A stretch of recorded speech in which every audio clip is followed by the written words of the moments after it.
Welcome to the leg movement segment for Form 101. Running speed is ultimately a function of stride length and stride rate. This segment focuses on the elements of leg movement that can lengthen the running stride and increase turnover for faster running. Many of these elements are also important for comfortable and injury-free running. Keep in mind, the components of a longer and faster stride will be exaggerated when sprinting as compared to distance running. Distance runners still want to develop the capacity to run faster, but they need to balance speed with endurance. The best way to safely increase stride length and stride rate is by focusing on specific elements of the stride.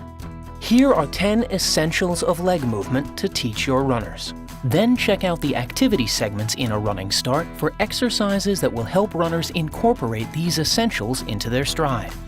First, runners should take off and land on either the midfoot or the forefoot, also known as the ball of the foot. Many runners land either flat-footed or on their heels. Both these actions direct force down into the ground without generating much pushback to propel the body forward.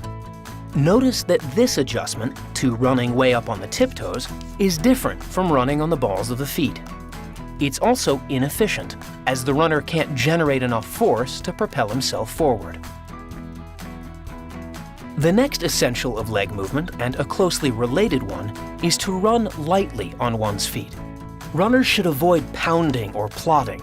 Plodding wastes too much energy and doesn't take advantage of the elastic energy stored in the muscles.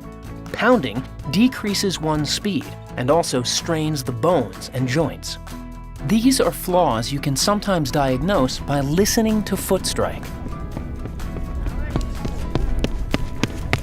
Instead, runners should be light on their feet, almost springy, and as quiet as possible. The third essential is to land with the foot and knee pointed in the direction that the body is traveling, so that all the energy and force generated can propel the body where it wants to go. When the feet or knees point inward or outward, this steers some of the energy in the wrong direction. Fourth, avoid leg collapse, which is the sinking of the hips during the transitions of the running stride. It's particularly common among younger runners. To diagnose it, keep an eye on your runners' heads and hips. Both should stay relatively level over the course of their stride. If they bob up and down, your runners are expending more energy than necessary, and you should help them make the correction.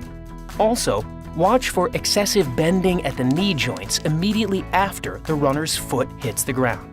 The root causes of this sinking are weak hamstrings and quads, and poor neuromuscular development. Drills that focus on quick and powerful jumping, such as high skips, are a good way to avoid leg collapse. You can also instruct your runners to stiffen their leg joints upon foot strike, as demonstrated here. The fifth essential is to make sure the feet are moving backwards as they land. Avoid scuffing the feet or having passive landings. Instead, runners should actively paw the ground and quickly push off with each step. Sixth, extend the ankle, knee, and hip joints upon takeoff. This generates force to propel the body upward and forward, increasing stride length. Here, the extension of the ankle, knee, and hip joints is insufficient. The ideal extension will vary with running speed. As seen here, the extension will be somewhat less powerful when running long distances than when sprinting.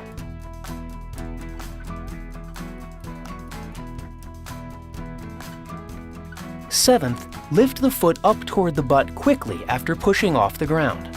Bringing the foot to the butt closes the angle behind the knee, allowing the leg to swing forward more rapidly. The leg swings forward inefficiently when the angle behind the knee is wide open.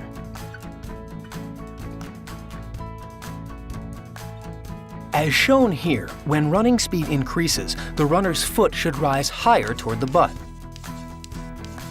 After pushing off, the foot necessarily trails behind the body, but runners want to reverse the backward swing and bring the foot toward the butt quickly. Otherwise, the leg trails too far behind the body, which slows the running stride.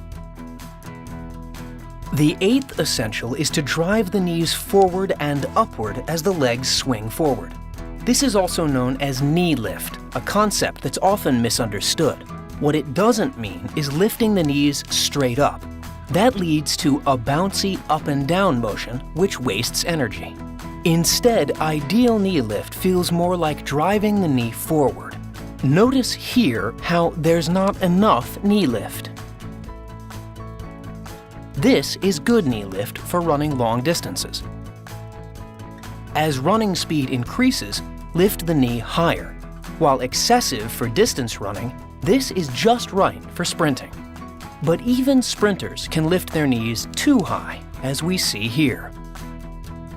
The ninth essential is to dorsiflex the ankle as the leg swings forward and prepares to land. This means pulling the toes toward the shins. This dorsiflexing leads to both a longer stride and faster turnover. Here's an example of foot strike when the toes are not pulled toward the shins. Notice how the angle here between shin and foot is wide. The toes also point downward. When the foot is under the knee, as seen here, the foot should be parallel to the ground. This stretches the calf muscles and the Achilles tendon, preparing them for maximum contraction quickly upon landing. And finally, choose a stride length that feels natural and comfortable. Ideally, a runner's foot should land directly beneath the body, or as close to it as possible. Avoid understriding. Short strides are unhelpful because they don't take full advantage of the power generated by each step.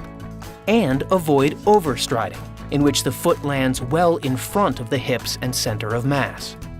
Although a longer stride leads to faster running, the expanded stride must still be within the runner's range to be beneficial. Also important is the way runners lengthen their stride. Ask the average inexperienced runner to lengthen his or her stride, and you'll likely see a leg kicked out at the knee or stretched farther out in front of the body. The problem is that this will result in overstriding and will often cause runners to land on their heels, which is both inefficient and can risk injury. Instead, runners should lengthen their strides by developing the 9 other essentials of leg movement featured here. This will ensure that runners efficiently propel themselves further with each step, rather than just taking longer steps. That covers leg movements.